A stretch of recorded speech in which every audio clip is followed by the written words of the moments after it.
এই যে বিবেচনাধীন তালিকা যেখানে 60 লক্ষের ওপর নাম ছিল, তার বেশ কয়েক লক্ষের নিষ্পত্তি হয়ে যাওয়ার পর শুক্রবার প্রকাশিত হতে চলেছে প্রথম সাপ্লিমেন্টারি লিস্ট। এই নিয়ে কি বলেছেন ইতিমধ্যে আপনাদের সামনে রাখবো মুখ্য নির্বাচনী আধিকারিক এবং বিশেষ নির্বাচনী পর্যবেক্ষক সুব্রত গুপ্ত। গতকাল বৈঠকের পর কি বললেন, কে কি বললেন দেখুন।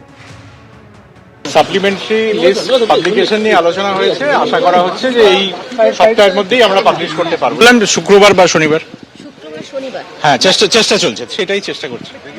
সাপ্লিমেন্টারি লিস্ট তো আজকেও মিটিং আছে বিকেলে 5টার সময়, হাইকোর্টে মিটিং আছে, সব তৈরি চলছে। সাপ্লিমেন্টারি লিস্ট সঠিক সময় বের হয়ে যাবে। শুক্রবারই প্রথম সাপ্লিমেন্টারি তালিকা প্রকাশের সম্ভাবনা। এসআইআর এর সঙ্গে ভোট প্রক্রিয়া নিয়ে আগামীকাল ফের হাইকোর্টে বৈঠক রয়েছে এবং তারপর পরের দিন অর্থাৎ শুক্রবার প্রকাশিত হবে প্রথম সাপ্লিমেন্টারি লিস্ট।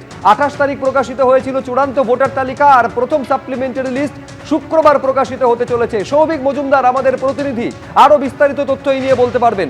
সৌভিক, আগামীকাল সকাল 10টার সময় মাননীয় প্রধান বিচারপতি তিনি একটি বিশেষ বৈঠক ডেকেছেন এবং এই বৈঠকে রাজ্যের নবনিযুক্ত স্বরাষ্ট্র সচিব, মুখ্য সচিব, তার পাশাপাশি ডিজিপি এবং কলকাতার বর্তমান পুলিশ কমিশনার এবং মুখ্য নির্বাচনী আধিকারিক এদের প্রত্যেকের উপস্থিত থাকার কথা রয়েছে। এবং মূলত এখনো পর্যন্ত যা হাইকোর্ট সূত্রে খবর যে এই বৈঠকে যে সাপ্লিমেন্টারি লিস্ট অর্থাৎ প্রথম যে সাপ্লিমেন্টারি লিস্ট সেইটা প্রকাশের বিষয়ে আলোচনা হবে এবং আগামী শুক্রবার দিন এই প্রথম সাপ্লিমেন্টারি লিস্ট বেরোবার একটা সম্ভাবনা ইতিমধ্যে তৈরি হয়েছে।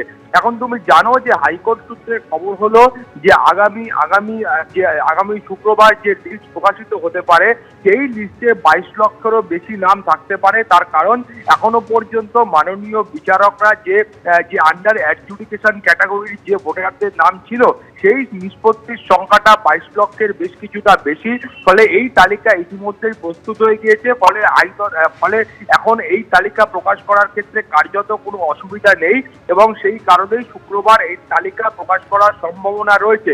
তুমি জানো যে এর মধ্যেই কিন্তু একদিন মাননীয় বিচারকরা প্রায় 2 লক্ষেরও বেশি এই আন্ডার অ্যাডজুডিকেশন যে ব্যক্তিদের বা ভোটারদের নাম ছিল তার নিষ্পত্তি করেছেন এবং হাইকোর্ট সূত্রে খবর হলো এই গতিতে বা এই যে দ্রুততার সঙ্গে মাননীয় বিচারকরা এই এসআইআর এর কাজ করছেন সেই গতিতে কাজ করে যেতে পারলে আগামী এপ্রিল মাসের প্রথম সপ্তাহের মধ্যেই এই এসআইআর এর যে 60 লক্ষ ভোটারের নাম আন্ডার অ্যাডজুডিকেশন রয়েছে তার নিষ্পত্তি করা সম্ভব হবে বলে মাননীয় প্রধান বিচারপতি তিনি কিন্তু আশাবাদী। ফলে তুমি বুঝতে পারছো যে কালকের এই যে বৈঠক সেই বৈঠক কিন্তু অত্যন্ত গুরুত্বপূর্ণ।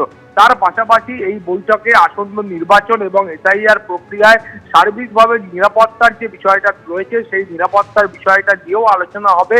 অর্থাৎ যে সংখ্যক বাহিনী আসছে সেই সংখ্যক বাহিনীদের ডিপ্লয় করা বা অন্যান্য ক্ষেত্রে যে নিরাপত্তার আঙ্গিকটা রয়েছে সেইটাও কিন্তু আগামীকাল খতিয়ে দেখা হবে বা সেটা নিয়েও আলোচনা করা হবে। কিন্তু মূল যে বিষয় রয়েছে সেটা হলো এই আন্ডার অ্যাডজুডিকেশন যাদের নাম ছিল, যে ভোটারদের নাম ছিল সেইটার তালিকা প্রথম সাপ্লিমেন্টারি লিস্ট প্রকাশ করা, সেটাই কিন্তু এখন সর্বাধিক গুরুত্ব পাচ্ছে। তুমি জানো যে 28শে ফেব্রুয়ারি প্রথম তালিকা প্রকাশ করা হয় এবং প্রথম যে ভোটার লিস্ট প্রকাশ করা হয় সেই লিস্টের পরেও নির্বাচন কমিশন তারা সুপ্রিম কোর্ট এবং কলকাতা হাইকোর্টের মাননীয় প্রধান বিচারপতিকে বলেছিলেন যে আরো ধাপে ধাপে এই সাপ্লিমেন্টারি তালিকা বের করা হবে এবং সুপ্রিম কোর্টের বক্তব্য ছিল যে ভোট গ্রহণের আগের দিন পর্যন্ত কোনো মানুষের নাম যদি ক্লিয়ার হয়ে যায় তিনিও কিন্তু ভোট দেওয়ার জন্য অধিকারী হবেন। ফলে সেই মুহূর্তে আগামীকালের যে বৈঠক রয়েছে সেটাও কিন্তু অত্যন্ত গুরুত্বপূর্ণ। শুভ্রজিৎ, বেশ সৌভিক, তুমি আমাদের সঙ্গে থাকো। এবিপি আনন্দ এগিয়ে থাকে, এগিয়ে রাখে।